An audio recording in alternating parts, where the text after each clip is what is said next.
O caminho do bem, o caminho do bem, o caminho do bem.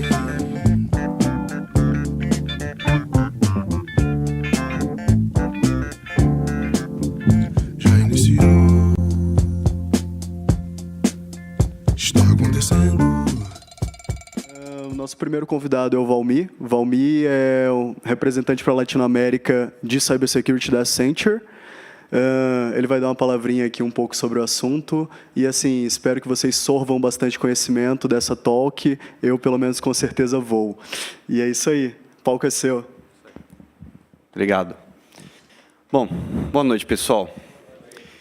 Espero que vocês gostem do que eu vou falar agora. Vou fazer uma ressalva. Isso vai ser um preâmbulo, eu vi o conteúdo, né, que o pessoal elaborou do que todo mundo vai falar, mas, na verdade, para vocês irem tendo um ponto de contato com um pouco mais de profundidade que cada assunto vai ser tratado. E também falar que tudo é novo também. Eu trabalho com segurança há 20 anos. Tá? E cada assunto que aparece, os profissionais de segurança eles também têm que aprender. Né? A gente não sabe tudo. Né? Então, aí, machine learning e outros conceitos que estão aparecendo são itens que os profissionais de segurança eles têm que estar acompanhando e aprendendo, nem não achar, né, ter a soberba de achar que sabe tudo. Então, esses dias que eu fui convidado, antes, né, desse evento, eu pesquisei, li pontos de vista que a Accenture tem, outras empresas como a IBM tem, e tem muito a discussão ainda incipiente, quer dizer, estão aprendendo, estão pensando assim, no que isso pode revelar para o futuro em questão de tendência, e se isso é uma coisa extremamente boa ou pode ser uma coisa extremamente ruim, porque tem esse lado também. Então, não sei se vocês sabem, quem trabalha com segurança tem tendência a pior sempre pensar no pior cenário, sempre, né? O que pode dar errado, né?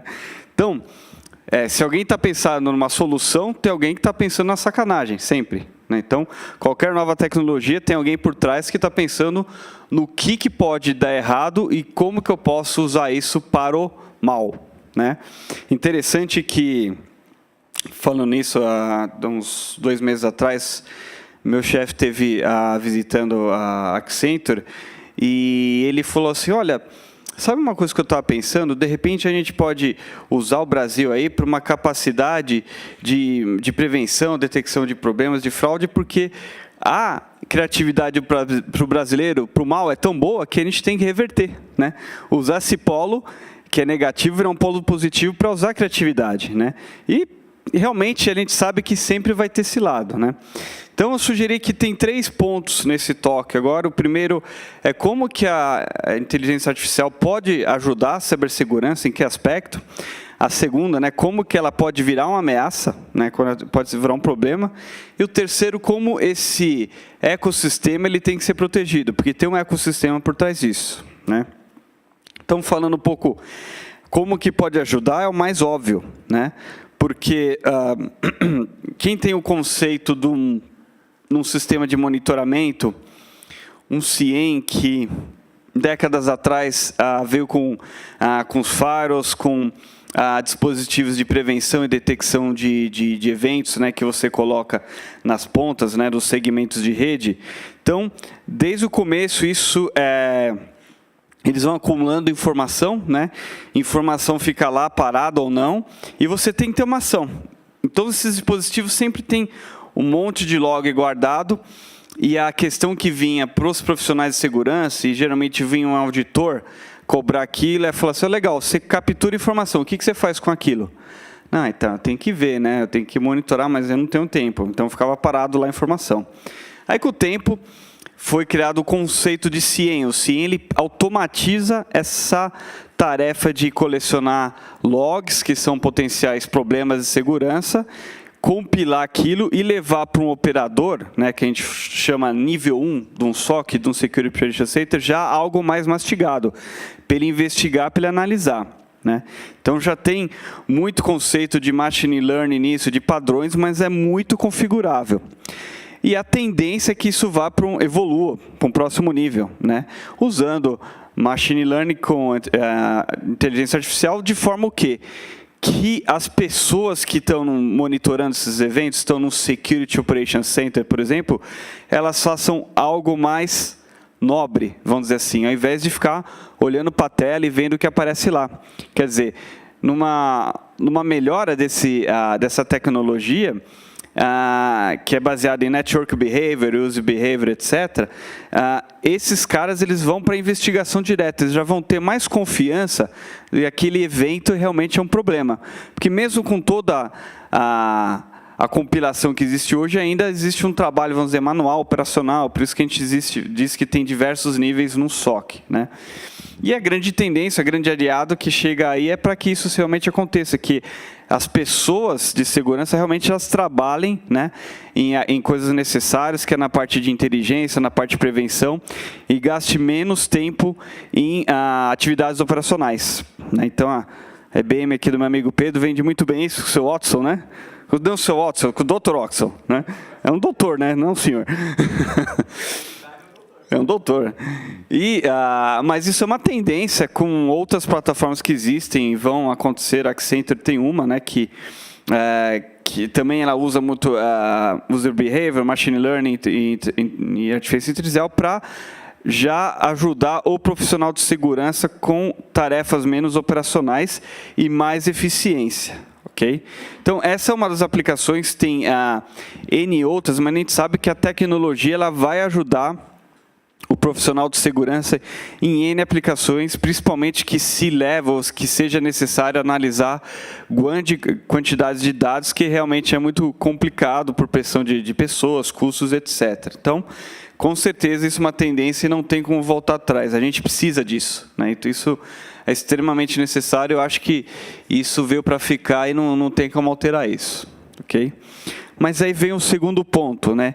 Onde que entra o problema disso, né? Onde que entra como que a inteligência artificial ela pode ser usada aí por hackers do mal, né? Na minha época, né? Eu comecei com segurança nos anos 90. Hacker era uma palavra proibida. Se chegasse num cliente e falasse, não, tem um hacker aqui, nós estamos saindo correndo, expulsava da sala. Mas hoje não, o hacker já entende que é um pesquisador, que ele deve, uma parte das vezes, ser usado por bem. Então, vamos chamá-los de invasores, né, de possíveis conspiradores, vamos dizer assim. Então, esses caras, que a tendência? Eles vão se beneficiar de inteligência artificial para automatizar ataque. Porque hoje, a tendência é que os ataques cibernéticos eles não sejam feitos a esmo. A esmo, sim, que é por facilidade ou para mostrar poder, etc. Esses caras eles têm um objetivo muito específico, né? Eles não vão gastar tempo com alvos, com targets que não seja interesse deles. Então, quando uma invasão ela começa a ficar muito custosa, precisa de muito trabalho, muita interação manual, etc., o cara desiste, porque ele vai para outro alvo mais fácil, que ele vai ter provavelmente o mesmo ganho, né? Então, se mede, os caras, o crime organizado cibernético, ele mede essa eficiência. Quer dizer, se está me dando muito trabalho, eu vou fazer outro lugar. Então, com a tendência que a inteligência artificial facilite o trabalho desses caras, eles vão montar seus próprios algoritmos, seus próprios sistemas. Entre eles, na Dark Web, eles vão trocar informação para criar ataques baseados em inteligência artificial, mas no sentido de automatizar os ataques que eles fazem. Já tem uma automação, mas isso vai evoluir muito mais, né? Então, a gente acredita, né, nós de profissionais de segurança, acreditamos que isso é uma tendência e a gente tem que ficar de olho nisso, né? Porque isso vai acontecer. Então, já é uma aplicabilidade muito provável e deve estar sendo já arquitetada por muitos grupos criminosos, né? E o terceiro que é futurista, né, e era o temor, né, de muitos filmes de ficção aí de anos atrás, dos anos 80, 90, etc., que a gente sabe, e é um temor real que isso aconteça, né? Se a gente pegar carro autônomo, a gente já sabe que né, tem componentes de inteligência artificial neles, e eles são, alguns, né, que os equipamentos que aconteceram, eles foram hackeados, né? Então é só procurar na mídia que carros autônomos aí da Jeep, foi o mais famoso que teve, outras marcas, foram hackeados e o cara freou o carro, dirigiu o carro, etc., né? É um temor, e acho que é bastante real. Então, essa é uma preocupação, que os sistemas sejam vulneráveis, né?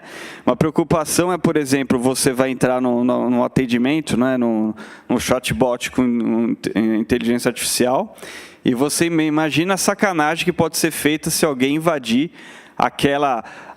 fazer um tampering, que a gente fala um ataque. Um tampering é você adicionar algum componente malicioso numa tecnologia, você vai trocar a natureza daquela aplicação por outra maliciosa. Então, ele vai desviar a conversa que você está tendo, o atendimento, vai dar uma resposta que é errada para quem está pensando, etc. Então, tudo isso já é caso real que era imaginar em filme e ia ter nesse acontecer, né? Quem assistiu um filme chamado Controle Absoluto, tem uns 5, 6 anos, com a Shia LaBeouf, aquele ator famoso, né? Era, né, exatamente, né, o computador lá da CIA, do Pentágono, não lembro de onde, tomou conta da vida lá de 2 pessoas. Existe muito medo que grupos terroristas eles comecem a focar em ataques bem direcionados e deliberados para dominar tecnologias, né? Que é a tendência que haja um encapsulamento, com mais comunidades começam a trabalhar no desenvolvimento de tecnologias de inteligência artificial, isso cai fora de controle e uso a tecnologia ela seja comprometida de alguma maneira. E eu acho bastante provável que isso aconteça, não é verdade? E esses filmes vão virar, né, realidade.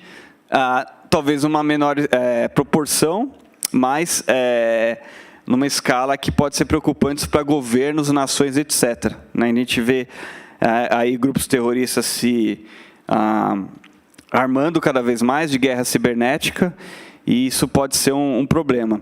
Eu tenho conversado com algumas empresas aéreas e empresas de aviação. Isso não está exatamente relacionado com inteligência artificial, mas com medo, né? Você sabe qual que é a principal preocupação que eles têm na segurança dentro de um avião? Será que é o controle da aeronave? Deveria ser, mas a maior parte das aeronaves ainda você não consegue ter acesso àquele sistema se não for fisicamente. Algumas mais novas é remoto. O Wi-Fi é uma tecnologia variada no Wi-Fi, mas que tem, obviamente, suas camadas de segurança. Mas a maior preocupação deles é que alguém se infiltre no sistema de entretenimento. Porque você imagina você, né, eu que tenho muito contato com empresas israelenses, você está voando com a El Al, que é uma empresa israelense que pula o espaço aéreo árabe, né, para não passar por lá, para chegar na Europa, outros países, e alguém lá, o Estado Islâmico, vai lá, coloca um vídeo do Estado Islâmico dentro do avião. O avião cai sozinho, não precisa fazer nada, que o pânico vai ser tanto que a aeronave vai, né? Vão tentar invadir a cabine, qual que seja, abrir a porta e qualquer ação. Então, existem preocupações do futuro com relação a isso, né? Então, ela é séria e tem que existir medidas, né? E que medida? Na verdade, eu estava conversando com alguns colegas esses dias antes de vir para cá, e na rede global da Accenture, e, na verdade, os princípios de segurança eles continuam os mesmos ainda. Integridade, confidencialidade, disponibilidade. Não muda, a IP é bit byte, né? Então, o ecossistema de proteção de segurança de inteligência artificial é o mesmo que a gente tem em qualquer outro sistema. Você tem que proteger aquele ecossistema com as ferramentas que existem. Quer dizer, eu tenho que proteger a minha base de dados, os códigos fontes, que isso vai ser liberados, ter processos de gestão de mudança, né, para você evitar um tampering, que é um ataque quando foi alguém mudar aquele conteúdo para outro que não seja o que foi originalmente desenhado, né, e monitorar aquilo constantemente, fazer testes de vulnerabilidades, testes de segurança que vão proteger aquele ecossistema de acessos indevidos, de sabotagem e outros usos. E também, não menos importante, a questão de disponibilidade. Vai ter um momento que as organizações, governos, etc., eles vão estar tão dependentes daquilo que você tem que ter toda uma estrutura de alta disponibilidade, recuperação de desastre, do jeito que qualquer sistema hoje é. Então, não tem segredo. A proteção do ecossistema, obviamente, existirão particularidades. Originalmente, o desenho vai seguir a mesma maneira do que é feito hoje. Não acho que mudará, não existirá nenhuma invenção em função disso, a não ser tomar cuidado com a tecnologia. Mas o que é mais complicado, na verdade, é o uso ético, né? Não somente grupos aí que vão fazer assim, uso disseminado indevido, quer dizer, alguém não vai autorizar eles fazerem isso, mas eles tentarão fará, mas é o uso não ético dessa tecnologia, né? Que é o que a gente tem presenciado com vazamento de informações. Informações vai ser a mesma coisa com inteligência artificial. Usar aquilo para monitorar a nossa vida, para cada vez mais saber, né, fazer a predição de nossos movimentos, nossos comportamentos, numa coletânea de dados infinita que pode acontecer, e usar isso de forma errônea. O assunto de digital ethics, que vocês procurarem, é um conteúdo isso, ele fica cada vez mais importante. E é preocupante se os governos, as corporações, elas vão fazer um bom uso dessa tecnologia, que se elas vão usar com ética. E como é que você defende isso, né? Compliance com lei, as leis vão ter que ser melhoradas, né? O Brasil ainda está afogado nisso, né? Quantos anos se escuta falar de uma lei de privacidade que nunca acontece? Eu não acho que vai acontecer esse ano. Não vai, me desculpa, com tudo que está acontecendo, eleição, esquece. Tem muita gente que apostou, advogado digital, não, é esse ano que vai. Eu não acho que vai, porque com tudo que está acontecendo hoje no Brasil, mas é preocupante, a gente está tão defasado no mínimo de leis de privacidade e proteção de dados pessoais, ainda mais se essas novas tecnologias florescerem. Mas a gente sabe que alguém, né, vamos dizer assim, no primeiro mundo, vai inventar alguma coisa, vai colocar leis que se sujeitam a isso, e a gente, de alguma maneira, tem que se basear e copiar. Mas o importante é que a sociedade, ela cobre, né? Eu, você, né, que somos patrocinadores disso, a gente exige um cumprimento ético das coisas que estão acontecendo e monitore isso de uma maneira mais efetiva, porque o uso para o mal disso é infinito, na minha opinião, né? Novamente, o que a gente não imaginava, eu, menino, assistindo esses filmes, achava, nossa, isso nunca vai acontecer, né? Isso é impossível, né? Mas está cada vez mais perto. Tudo bem? É bem rápido, foi uma introdução que eles vão falar. Se alguém tiver uma questão, pode ter questão? Tem? Fica à vontade aí. Não? Então, tá bom.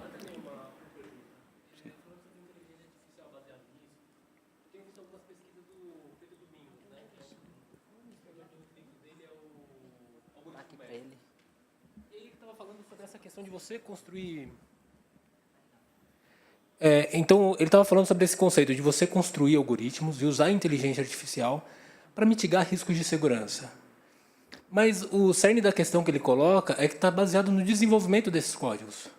Então, muitas vezes, como você falou do CID, da confidencialidade, integridade e disponibilidade, está baseado no desenvolvimento disso. Então, muitas das falhas elas decorrem de uma falta, não de ética, mas de conhecimento do desenvolvedor do código, independente do sistema. E quando você fala em cybersecurity para inteligência artificial, talvez a cultura esteja muito mais ligada a quem desenvolve esse sistema do que necessariamente uma cultura global. Talvez isso seja construído dentro de uma companhia, uma cultura disseminada por quem constrói os sistemas, entende? Na raiz do desenvolvedor. É pelo menos isso que eu tenho visto no mercado. Não sei se faz sentido para você que, de repente, trabalha com cybersecurity, e você entender que o cara do seu SOC ele tem que ser muito mais proativo do que reativo àqueles comportamentos do NOC, sabe? Exatamente. É questão de conscientização. Hoje, da mesma maneira que a questão de segurança em codificação é um problema muito grande e subdimensionado nas empresas, né? E isso é um problema que, você sabe, cada vez mais companhias, elas terceirizam, quarteirizam, não que isso seja um problema, mas elas não controlam a maneira que isso está sendo feito. E vem muito problema. Problema de qualidade e problema de segurança. Então, da mesma maneira, esses desenvolvedores eles vão ter que entender as consequências dos atos que eles estão fazendo, né? E ter aquela conscientização de segurança. E eu tenho certeza que logo, né, a OSP e outros organismos que cuidam de segurança em desenvolvimento, elas vão ter que pensar, ter aplicações, vão ter que melhores práticas e discernimentos dentro de inteligência artificial. Isso vai evoluir. Entendeu? Eu não me preocupo com isso, que alguém vai se preocupar, porque isso vai aparecer, vai ser padrões, e alguém vai criar um padrão para que isso seja controlado de alguma maneira. Mas, realmente, quem está na ponta cuidando disso daí é que vai ter também, talvez, né, tenha a maior parte do controle do que está sendo feito. Isso aí, que nem o tio Ben falou isso para a Homem-Aranha. Isso aí. Valeu. Tem outra dúvida?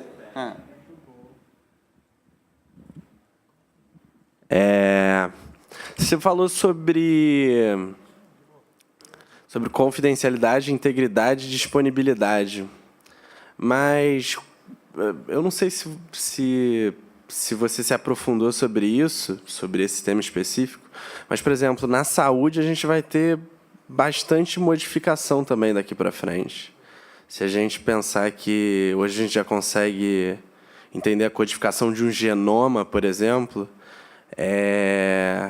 como é que você vê os desafios assim dentro desses 3 pilares em segurança, em cibersegurança?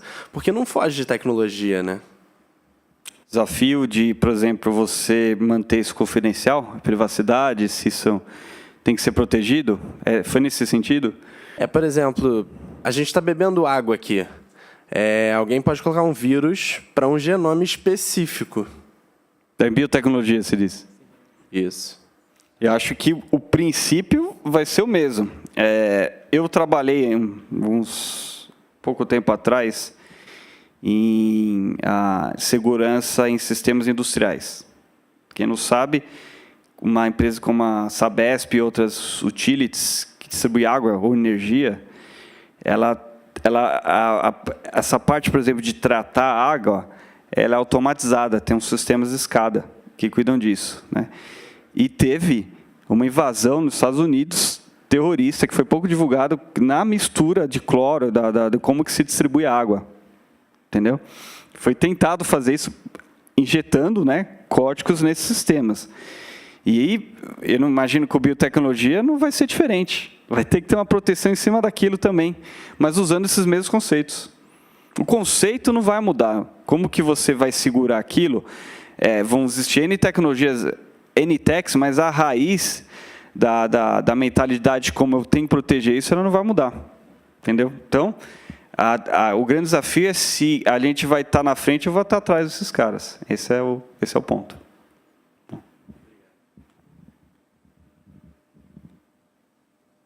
Você é cane, gente. Mais perguntas?